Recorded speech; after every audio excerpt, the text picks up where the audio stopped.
Aqui nós vemos um erro, né?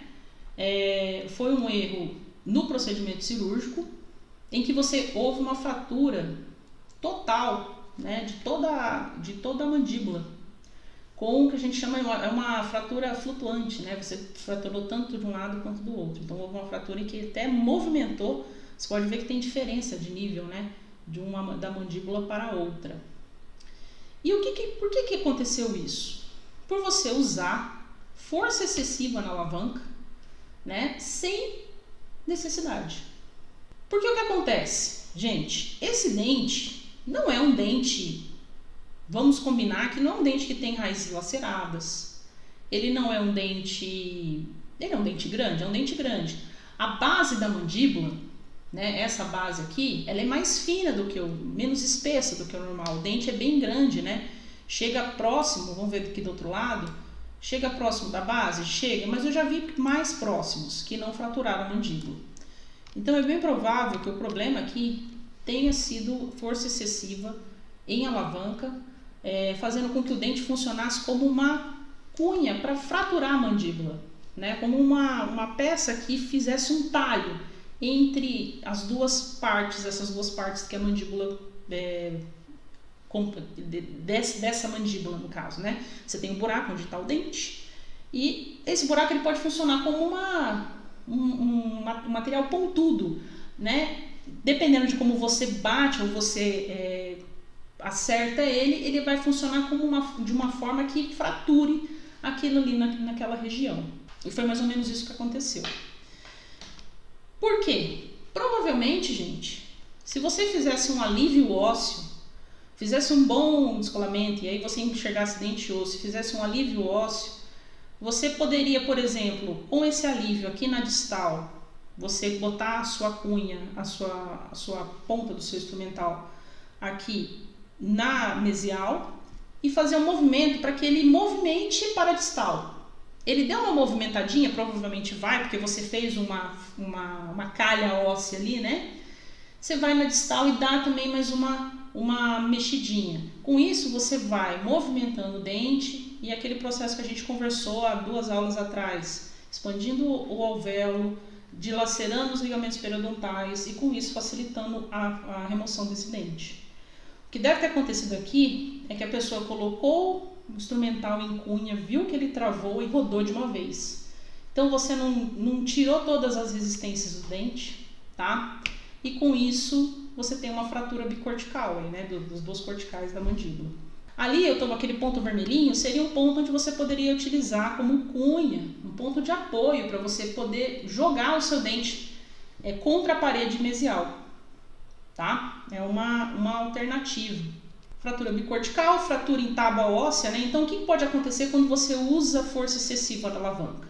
Fratura bicortical, fratura de tábua óssea vestibular ou lingual, fratura de tuber, comunicação buccosinusal, sim, o assoalho do tuber, né? Pode ser o assoalho do seio maxilar, pode ser a parede superior do tuber, né? Então essa região, quando dissolta completamente, você pode ter uma comunicação buccosinusal que é difícil de suturar ali naquela região, a mucosa, para evitar que você tenha comunicação de líquido, comunicação de alimento. Então esses são os problemas que você pode ter, além da fratura da mandíbula, pode fraturar tuber e pode fraturar o osso, uma tábua só, né, no caso. Aqui também temos outra fratura, essa fratura mais séria do que a outra, né? Por que isso acontece? Bom, eu não sei se vocês já viram alguma das minhas aulas, mas eu explico que a alavanca ela foi confeccionada para ser um instrumental multiplicador de força. Ou seja, você coloca na alavanca X e na ponta do instrumental, incidindo sobre o dente, vai ter uma força de 10x. Como que isso é possível? Através do processo que Arquimedes descobriu, processo de alavanca, no qual quando você desloca o ponto de fulcro, o ponto de apoio de uma determinada alavanca, o peso que você colocar aqui, a força que você colocar aqui, por esse braço ser maior do que esse, vai ser multiplicada algumas vezes e permitir permitirá que com menos força nessa região você consiga levantar ou deslocar um peso maior nesta região. Basicamente é isso.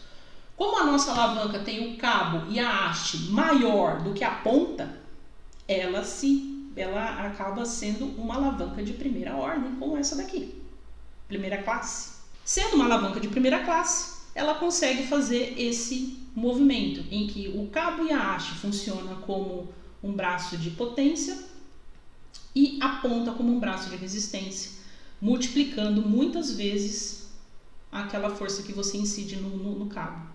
Por isso que se você botar força excessiva, ao invés de você deslocar o dente, você pode fraturar o osso. Lembra que a gente conversou que o dente é mais duro do que o osso? E por causa disso, ele funciona como se fosse o martelo, a ponta do martelo, maçando, por exemplo, um capô de carro. O capô é menos duro. Boa noite, Wagner, tudo bem? Luiz Wagner, tudo bem? O capô é menos duro, por exemplo, do que a massa metálica da cabeça do martelo. Quando você bate um sobre o outro, a cabeça do martelo não amassa, mas o capô do carro sim, certo? Por quê? Porque o capô do carro é menos duro do que aquela massa da cabeça do martelo. O dente, gente, é o tecido mais duro que a gente tem no corpo. Sendo assim, se você pressionar ele sobre o osso, o que amassa é o osso. O que a gente chama de expansão do alvéolo é quando você pressiona o dente sobre uma parede do alvéolo ósseo e aquilo ali vai sofrer uma compressão, vai amassar e vai expandir um pouco o alvéolo, um pouquinho. Aí você vai fazer do outro lado, se expande um pouco mais. Então, gente, não é necessário força excessiva. É importante entender que com a alavanca, primeiro você vai luxar, você não vai tirar o dente inicialmente, você vai luxar, tá? Quanto mais tranquilo você tiver na luxação, mais rápido o dente sai. A força que a mão aplica é potencializada e ajuda na luxação e na extração do elemento dentário. Então, assim, entender isso, entender que a alavanca é um instrumento multiplicador, vai evitar muitas vezes de você fraturar um tuber. Se você olhar e você ver que, por exemplo, tem uma retenção óssea na distal daquele tuber, é muito melhor que você faça, de repente, uma osteotomia ali, tirando aquele osso que está cobrindo a parte distal da coroa do tuber, para você poder fazer a força de alavanca, do que você fazer desse jeito, vai quebrar, gente, porque o dente vai funcionar como se fosse a cabeça do martelo, tá? Então, com você tendo essa ideia, essa consciência de que a alavanca é um instrumento multiplicador, você começa a pensar em formas de criar alívios para facilitar o uso dessa alavanca. Boa noite, doutora Xande. Depois de assistir suas aulas e usar suas dicas, minhas extrações têm sido bem mais tranquilas e fáceis. Muito obrigado. Poxa, que legal. Eu fico feliz que você tenha melhorado sua técnica através das nossas conversas nas quintas-feiras à noite, né? Ou nos vídeos que a gente já tem aqui no canal. E eu espero que muitos colegas que estejam me assistindo aqui também tenham esse mesmo resultado, Xande, porque é para isso que a gente está executando esse projeto, tá?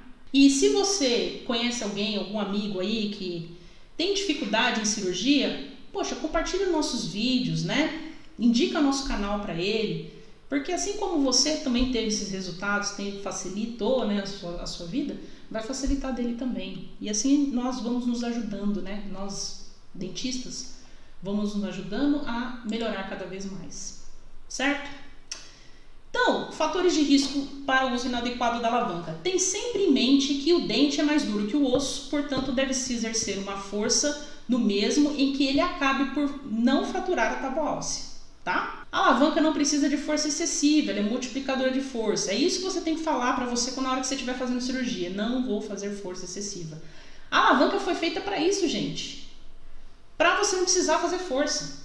Se você quer fazer força, não use alavanca, usa fórceps, tá? Aí você pode fazer a força ali, porque a força que você incidir sobre o dente é a força que você vai usar no seu braço para fazer a extração. Só que no final do dia, teu braço vai estar latejando. O meu não, o meu eu toco violão, olha o violão aqui atrás. Quando se usa alavanca, luxar é mais importante do que extrair. Outro mantra para você ter na cabeça quando estiver fazendo cirurgia. Não tenha pressa, tá? luxar é mais importante que extrair. Se você tiver, quanto menos pressa você tiver em luxar, mais rápido o seu dente vai sair. Execute a sequência de movimentos da alavanca, sempre na sequência, sem pular. O que eu quero dizer com isso? Tem muita gente que é afobado, e é normal ser afobado, quando você é jovem de cadeira. Quando você você quer acabar logo aquela cirurgia, não tem aquela coisa assim? Você começa essa cirurgia já tendo a sensação de que você queria que ela acabasse, né? Porque você tem medo de alguma coisa acontecer, então você acredita que quanto mais rápido você fizer, melhor é. Só que não é assim, gente. Principalmente no começo, é muito importante que a sua atenção na cirurgia esteja plena, tá? E para isso, você vai ter que executar as coisas um pouco mais devagar. Uma delas é não passar direto, né, a sequência de movimentos da alavanca. É importante que você execute uma boa cunha e só vá para o movimento de cunha e roda quando a cunha estiver realmente bem posicionada. Você sentir que a ponta do instrumental está presa entre dente e osso. Quando você for executar cunha e roda, você não deve executar uma volta inteira, você deve executar devagar. Muitas vezes você sai daquela posição quando você conseguiu o apoio e tenta na distal daquele mesmo dente. E com isso você vai conseguindo luxar melhor o dente.